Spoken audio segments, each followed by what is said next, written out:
Good morning, everyone. So here we are in our last day. Can't believe it went so fast. But by no means the least important day. Actually, I believe this should be the basic conversation that we should have in regards to sustainability when we're talking about higher education and its influence. It's not only the corporate sector that needs to take the lead, it's also us as educators. So I am very excited to open this third day. We will be having 2 keynote speeches, which is excellent. A very strong presentation session on SDGs in education with 4 presenters, and also an extremely strong panel moderated by Karina Hopper, where Andrew Jack, Dr. Francesc Pedro, and Phil Beatty are going to be discussing the future of higher education and sustainability. I'm very much looking forward to that one too. All of the presentations seen today and in the previous days are going to be made readily available to the participants and the presenters in the following days, and the sessions are being recorded, so they're going to be made available too. Without further ado, we start the day strong with presenting a home-based project, which I'm really proud of. It kind of started at the same time as the Sustainable Company project started, in parallel. So we were kind of helping each other with ideas. It's going to be presented by Dr. Jose Maria Antó from our UPF, home-based, presenting the whole Planetary Wellbeing project and the advancements that we succeeded to make in the last 2 years, of which I'm really proud of. So Jose, from here on, I give the word to you and looking forward to the presentation. Thank you, everyone. Well, good morning, everybody. Thank you very much, Lela. It's a big privilege to be here, though it's always strange and difficult not to meet personally. As Lela said to you, the main aim of this presentation is to share what we call the planetary well-being at the UPF, the Planetary Wellbeing Initiative at the UPF. Let me begin, please, going to my presentation. It should be somewhere here in the panel. Yes.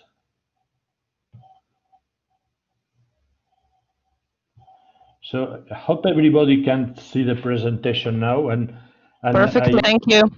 Perfect, thank you. And then, as I was saying, well, the idea is to present you to share with you the Planetary Wellbeing Initiative at the Pompeu Fabra University.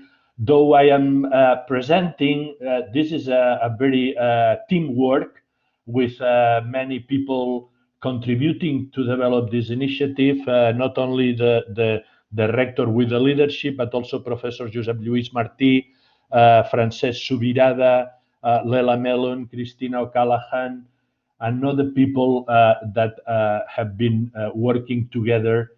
So I'm presenting, hopefully, on behalf of all them. Just a few words about my background. I am a physician. I am a researcher on environmental health with a particular focus on respiratory health and contamination and pollution. I spent a lot of time in management. I've been scientific director of the ES Global. It's a university institute affiliated to PF until very recently, so a few months before the confinement, and professor of medicine at this university.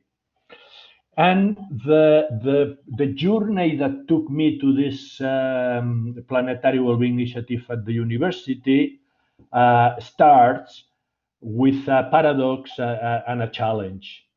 And this paradox and a challenge you can see in this slide. What you have here is data that was published in 2018, and you have some of the measured impacts on health at the worldwide level, so global impact assessment. And you can see that one of the leading factors is total pollution, which is accountable for about 9 million deaths per year. And then you have in the ranking down other important impacts, including smoking, tuberculosis, AIDS. So this is going on here again. And what is the paradox and what is the challenge is that you don't see climate change among the big impacts. And then the issue is, if climate change is not among the biggest impacts in our health today, how are we going to push our universities, our institutions, our governments to transform the health systems and education and so on into an agenda that tackles climate change and the related challenges? And in this context, being a professor of environmental epidemiology and a physician committed with pollution, I have felt for many years in this way. So, like, we are doing business as usual while the level of waters is rising. And this is a work by Isaac Cordell, an artist from the north west of Spain, that translates this feeling. And this feeling and these situations changed to somewhat drastically when I was reading 4 years ago this paper. You know that sometimes we go through changing our mind just after reading a paper or a book or being in a presentation.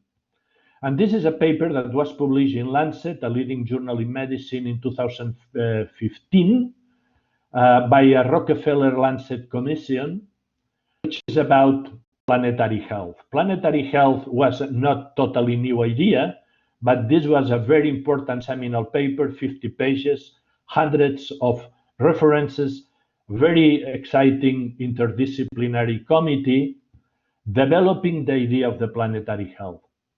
If I can summarize the concept of planetary health in one sentence, the sentence would be: human health and the health of the planet should go together. There will not be human health without health of the planet. So this means that we need to change the way we think about health. We cannot keep thinking on health without taking into account how much we are eroding the natural systems of the earth to improve our health. And this paradox and this idea has been very seminal to develop the idea of planetary health. For colleagues in my institute, in the Institute of Global Health, and Christina O'Callaghan, Catherine, and other colleagues there, this has been an idea that we have tried to deploy to our research, education, and translation.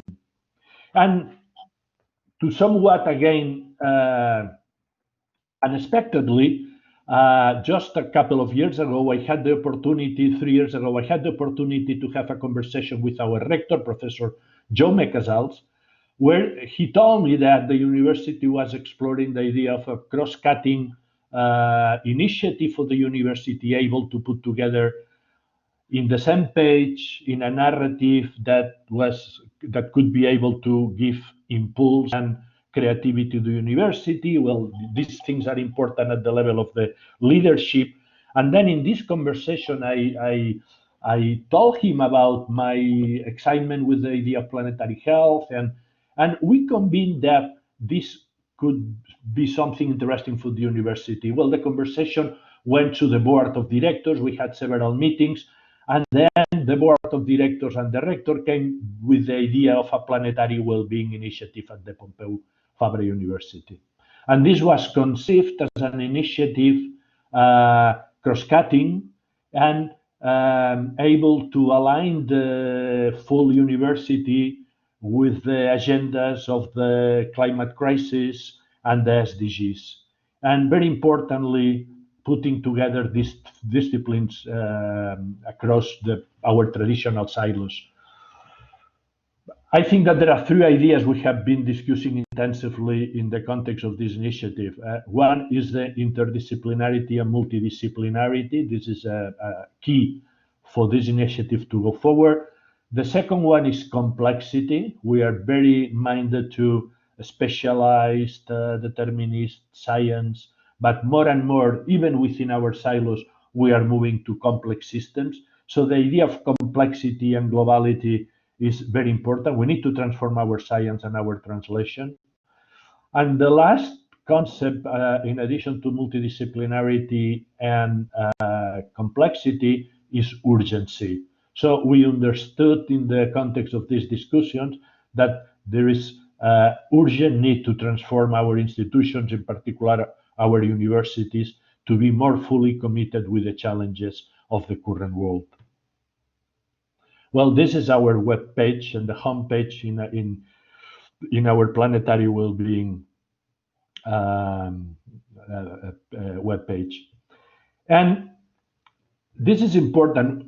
At the time of launching this Planetary Wellbeing initiative, we were not starting from scratch. Important. There are many things going on in our university and most of the university, I would say probably in all of them. And importantly, at that time, there was already a Center for Sustainability Studies, is led by professors Mónica Figueras and Esther Oliveras, among others. And there is plans for sustainability. You can hear a plan 2015-2020 for sustainable mobility and others.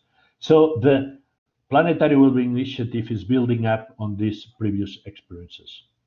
Which is the roadmap of this Planetary Wellbeing Initiative? I would say that there is basically two pathways or two streams.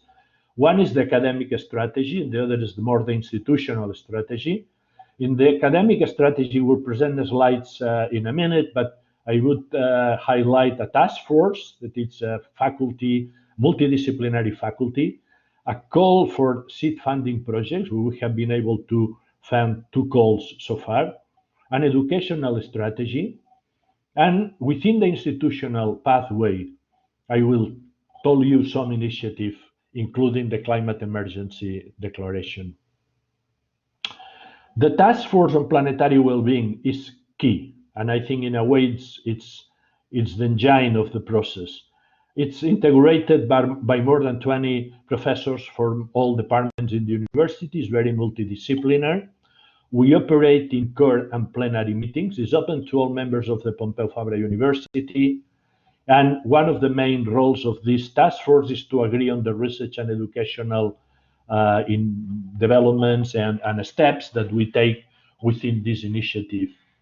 Very importantly, along the discussions of this task force, we came to understanding that we needed to develop an agreed concept of planetary well-being, because this is a very wide concept, to some extent a vague idea. And then we undertook the effort of developing this concept of planetary well-being more formally, and I will talk about this at the end of my presentation. Few slides to show you the results of the 2 calls in which we have been able to provide seed funding for some initiative. Importantly, these are micro-funding initiative. This is very small funding. It's about 140,000 euros per call for all the initiative. We receive about 50 to 70 proposals per call, and we are able to provide funding for 15 to 20.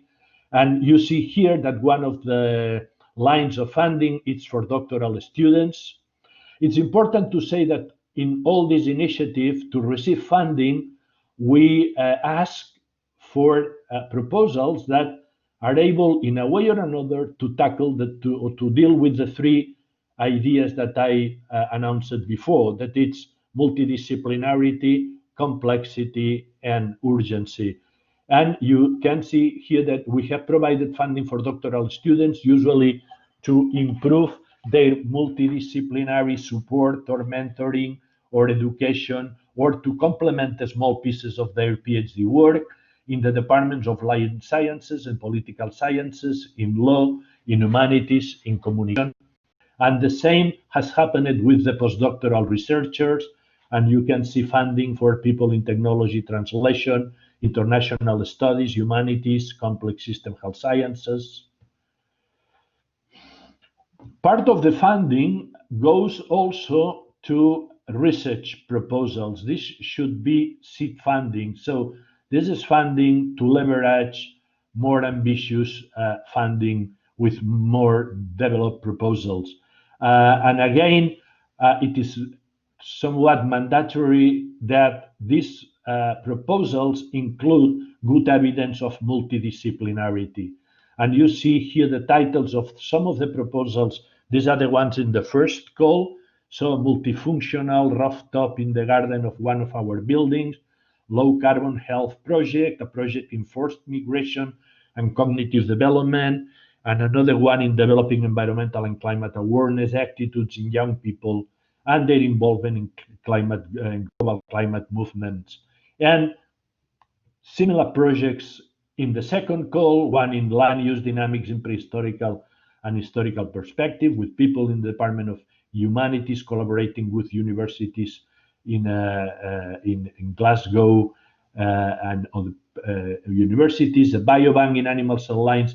This is a group that it's an institute in our university working on biodiversity and evolutive biology, a project in optimizing vertical farming, and similar projects. And finally, we have a line of funding for interdisciplinary conferences and workshops like this one. These are the ones that were funded in the first call, and the ones in the second call, including the present meeting in Corporate Sustainability Conference. So I hope that this funding has helped Lela to deal with the multiple challenge and difficulties of developing agreements like that. But I remember you that anyway, it's a very small funding. It's just a funding that it's a stimuli to pursue other sources of funding. I was telling you in our roadmap also about the educational strategy. And I should say that this is probably an area, I'm sure is the area in which we had less progress according to what we expected. This means that it's more challenging, and we are fully aware that this is an area that it's a big opportunity and where we should to put a big effort in the coming month. So far, we have started to work in a mock on planetary well-being that we hope can be offered to all students in our university. And we have been able to put a proposal to the academic authorities in Catalonia and Spain for a new official master program. The proposal is fully developed and it's now under evaluation. We are very optimistic that it will be approved and that we could start registering students for the next course on planetary health together with the Open University in Catalonia and ES Global and Pompeu Fabra University. We also have other initiatives. It's an exploratory step like a minor in planetary well-being and new multidisciplinary courses in other areas. Regarding to the institutional strategy, an important step has been the declaration of the climate emergency. So there are many universities around the world that have declared the climate emergency. Well, the main idea here has been to commit the university with our community and with our society in taking increasingly ambitious steps and efforts in reducing our emissions and transforming our university to contribute to a more sustainable society. It was declared in the last year. The UPF Climate Emergency Table is chaired by the director. And one of the things that we have successfully completed in few months is the first assessment of the carbon emissions of the university. We have a group that is a UNESCO chair that is led by Professor Pere Fullana. Professor Fullana's group is specialized in life cycle assessment of emissions of corporations, and it has been very exciting to see the work being developed at the Pompeu. We have now a good diagnosis of what the big emissions are, and this diagnosis is pushing for initiative, and we are working towards monitoring the reduction of our emissions in the coming years. Another big institutional development is what we call the Ciutadella of knowledge. What you have in front of you is a very large area, more than 300,000 square meters, where there is the Ciutadella Park, very close by to the university. University is here. This is where this virtual conference is being displayed. And this is the Ciutadella Park. This includes the Parliament of the country, Museum of Zoology, other institutions. Here you have the beach and the sea. Here there is our campus on health sciences. So the university is working with the city council to support developing all this area in a sustainable green development that contributes to the strengthening the developments of the city.